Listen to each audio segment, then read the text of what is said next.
योद्धा अश्वत्थाम। अश्वत्थामा द्रोणाचार्य का पुत्र था, कृपि उसकी माता थी।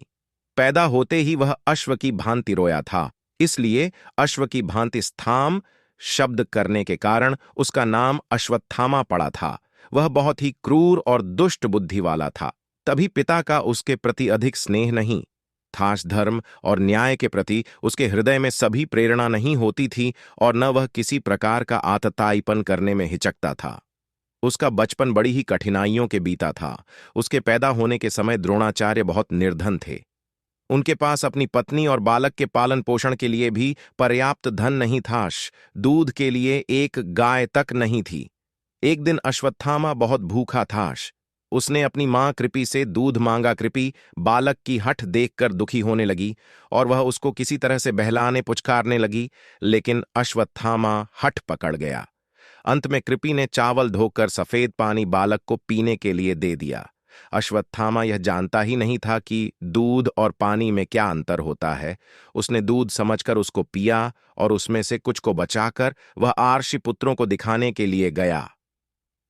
आर्षि पुत्रों ने चावल के पानी को पहचानकर अश्वत्थामा का उपहास करना आरंभ कर दिया। तब अश्वत्थामा को पता लगा कि माता ने उसे अन्य वस्तु देकर बहका दिया था।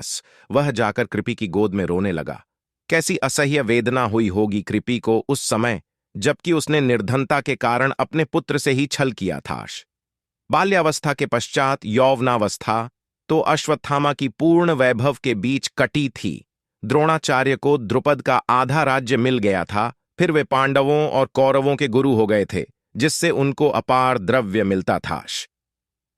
अश्वत्थामा ने एक बार कहा भी था कि मुझे किसी वस्तु का अभाव नहीं है। धन धान्य राज्य संपत्ति सभी कुछ मेरे पास है। इसके पश्चात तो अश्वत्थामा का सम्मान बढ़ता ही चला गया, लेकिन महाभारत युद्ध के पश्चात फिर उसको दैव का अभिशाप सहना पड़ा। अश्वत्थामा महान योद्धा था। एक बार भीष्म पितामह ने उसकी प्रशंसा करते हुए कहा था, अश्वत्थामा महारथी हैं, धनुर्धारियों में श्रेष्ठ, विचित्र युद्ध करने वाले और दृढ़ प्रहार करने वाले हैं। युद्ध क्षेत्र में तो साक्षात यमराज जान पड़ते हैं, किंतु उनमें एक दोष है, उनको अपना जीवन अति प्रिय है। मृत्यु से डरने के कारण वे युद्ध से जी चुराते हैं। इस कारण न तो उन्हें रथी मानता हूं और न अतिरथी। भीष्म पितामह ने अश्वत्थामा की ठीक ही प्रशंसा की है।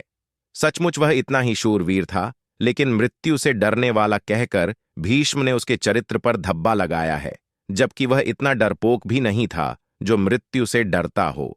कई बार उसने युद्ध क्षेत्र में आकर शत्रु का सामना किया था। एक बार कर्ण पर ही रुष्ट होकर वह अपनी जान की परवाह न करते हुए तलवार लेकर टूट पड़ा था।